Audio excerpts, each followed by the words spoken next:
अस्सलाम वालेकुम जी। क्या हाल है? ठीक ठाक हो? रब सोने की दुआ है जिस जिससे वस जो पे अल्लाह ताला तुहानू खैर वफीत न रखे, अपना ते अपने अजीज़ व करब दा खास ख्याल रखा करो। एहदे नाल जिंदगी है। रियाज एयरपोर्ट तो दो बारी वापस किया गया, दो टिकटां ज़ाया हुई हैं। वजह की बनी? मेरे एक दोस्त ने कुछ अर्सा पहले जनाब उन्होंने मसलन इथों ट्रैवल करना सी पाकिस्तान, एयरपोर्ट ते चले गए तो उन्होंने कहा जी कि तुहाडे नां ते मोबाइल सी ते उसदियां दो किस्तां जड़ियां ने ओह रहिंदियां सन। आखिरी दो किस्तां तुसीं को नहीं दित्तियां ते तुसीं जाके तो किस्तां जड़ियां ने उन्हां नूं पे करो।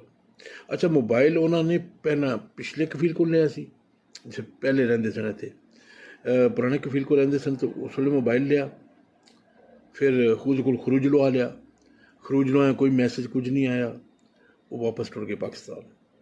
फिर नवे वीजे ते आए ने, नवे वीजे ते आके ते फिर छुट्टी चले ने।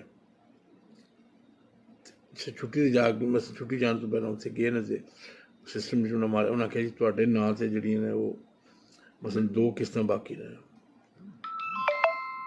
उन्हें आखेआ भाई मसलन मैं ते मसलन इस तो पहले खरूज ते गया सी, पक्का ही टुर गया सी मसलन, तो उस वेले किसी बंदे ने एग्जिट फाइनल एग्जिट खरूज यानी खरूज मतलब यानी फाइनल एग्जिट, तो मैं उस वेले फाइनल एग्जिट से गया तो उस वेले किसी बंदे ने रोकया, तो हुण तो मैं छुट्टी चला, मैं वापस भी आ जाना। तो उन्हें कहा जी कि सानू नहीं पता, सिस्टम शो करता पाया कि तुहाडे कोल दो किस्तां बाकी ने, और वाकई दो बाकी भी सन। रियाज एयरपोर्ट तो वापस आ गए, वापस आके तो पहला काम है साफ ज़ाहिर है बड़ी टेंशन होती बंदे नूं, जिसले बंदा छुट्टी जाने वाला होवे ते एहो जिहा कोई कम हो जाए। वापस आ गए, वापस आके तो पहले जनाब सब तो पहले ये काम किया कि जिहड़ियां दो किस्तां ने उन्होंने पैसे पे किए। सोचा है कि किस्तां के पैसे हुण पे हो गए ने तो हुण वापस लुट चलने हैं। फिर ली टिकट, फिर टिकट लैके फिर एयरपोर्ट से गए, उन्होंने फिर एयरपोर्ट से वापस भेज छड्डिया। उन्होंने कहा सर तुसीं मसलन क्लीयर नहीं किया अपना सिस्टम, उन्होंने क्लीयर करो तो फिर आविओ। उन्होंने कहा मैं तो क्लीयर कर छड्डिया, मैं तो उन्हें बिल दिखाया कि मैं बिल तार के आया, जी किस्तां सन भावें 800 1000 आ जो भी मैं पे करके आया वहाँ, यह मेरे हाथ च बिल है।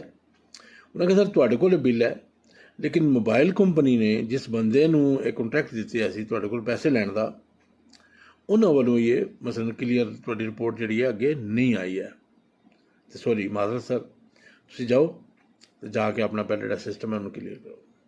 सर गुजारिश है उन्होंने वापस आके कि फिर जनाब उस कंपनी ने रबता कायम किया, जी कंपनी होंदी है ना बस पैसे लैन वाली, उस कंपनी ने रबता कायम